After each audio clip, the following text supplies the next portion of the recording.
لوک سبھا جو کہ Indian parliament کی ایوان زیرین یا لور ہاؤس بھی ہے، اسے ہم بعض اوقات پاپولر پارلیمنٹ بھی کہتے ہیں۔ آج ہم اسی پہ بات کریں گے۔ اس کو ہم پاپولر پارلیمنٹ عام طور پہ اس لیے کہتے ہیں، ایک تو یہ لوگوں کی نمائندہ ادارہ ہے،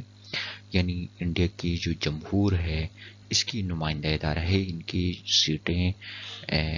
آبادی کے تناسب سے مختلف ریاستوں میں تقسیم کیے جاتے ہیں، اور اگرچہ آئین کے مطابق لوک سبھا اور راجیہ سبھا کو آئینی اختیارات برابر دیے گئے ہیں، لیکن اگر ہم پریکٹیکلی دیکھیں تو بعض معاملات میں لوک سبھا زیادہ طاقتور بھی بن جاتا ہے، مثال کے طور پہ فائنینشیل میٹرز کے اوپر۔ اس کے علاوہ لوک سبھا سے ہی انڈیا کی انتظامیہ کا انتخاب ہوتا ہے، وزیر اعظم یہاں سے منتخب ہوتا ہے،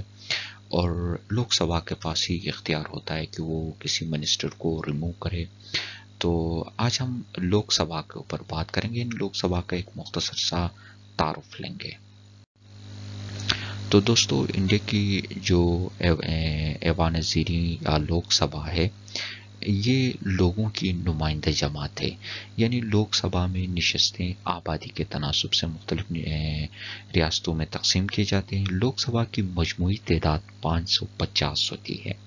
اور ان 550 میں سے 530 جو ارکان ہوتے ہیں یہ انڈیا کے مختلف ریاستوں سے منتخب ہوتے ہیں، اور باقی جو 20 ہوتے ہیں یہ انڈیا کے مختلف یونین ٹیریٹریز سے منتخب ہوتے ہیں۔ یعنی اس طرح سے کل ملا کے 550 ارکان انڈیا کے لوک سبھا میں ہوتے ہیں۔ اس کے بعد اگر کوئی شخص انڈیا کے لوک سبھا میں ممبر بننا چاہتا ہو، یعنی لوک سبھا کا انتخاب لڑنا چاہتا ہو، تو اس کے لیے سب سے پہلی شرط یہ ہے کہ وہ ہندوستان کا شہری ہو، اور اس کی عمر کم از کم 25 سال ہو۔ زیادہ سے زیادہ کوئی عمر کی حد نہیں دی گئی ہے، تاہم اس کے لیے عمر کم از کم 25 سال ہونا لازمی ہے، اور اسے انڈیا کا شہری ہونا لازمی ہے۔ دوسرا یہ کہ جو بھی شخص انڈیا میں لوک سبھا کا ممبر بننا چاہتا ہے، اسے کسی بھی یونین گورنمنٹ یا اسٹیٹ گورنمنٹ کا ملازم نہیں ہونا چاہیے، یعنی کوئی بھی آفس ہولڈ نہیں کرتا ہو۔ اور تیسرا شرط یہ ہے کہ وہ مینٹلی ساؤنڈ ہو، یعنی ان کی دماغی حالت بالکل ٹھیک ہونا چاہیے، اور بینکوں پہ کا مقروض نہ ہو، انسالوینٹ نہ ہو، بینکرپٹ نہ ہو۔ اور اگر اسے یہ سارے شرائط پورا کر سکتا ہو تو پھر انتخاب لڑ سکتا ہے، اور انتخاب لڑنے کے بعد، جیتنے کے بعد اسے حلف برداری ہوتی ہے، جس میں اسے یہ اس بات کا قسم اٹھانا پڑتا ہے کہ وہ اپنی پوری وفاداری ریاست کے لیے اور ہندوستان کے دستور کے لیے ساتھ مکمل طور پہ وفادار رہے گا۔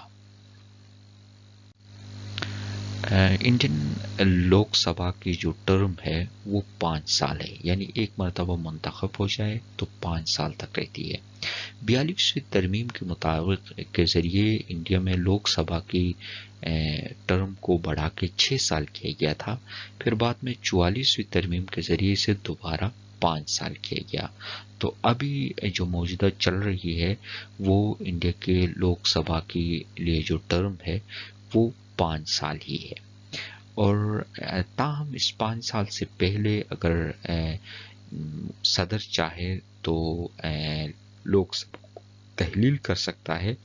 لیکن اسے پرائم منسٹر کی ایڈوائس لازمی ہے۔ یعنی ہم کہہ سکتے ہیں کہ اصل میں اگر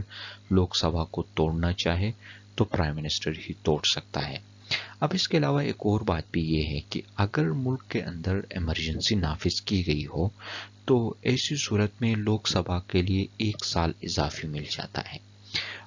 تاہم یہ ہے کہ ایمرجنسی کے ختم ہونے کے 6 مہینے کے اندر اندر اسمبلی کو تحلیل کرنا لازمی ہے، یعنی اگر ملک میں ایمرجنسی لگ جائے تو 5 سال کے بجائے 6 سال تک ہاؤس کا پیریڈ بڑھ جائے گا، اور ایمرجنسی کے ہٹنے کے 6 مہینے کے اندر اندر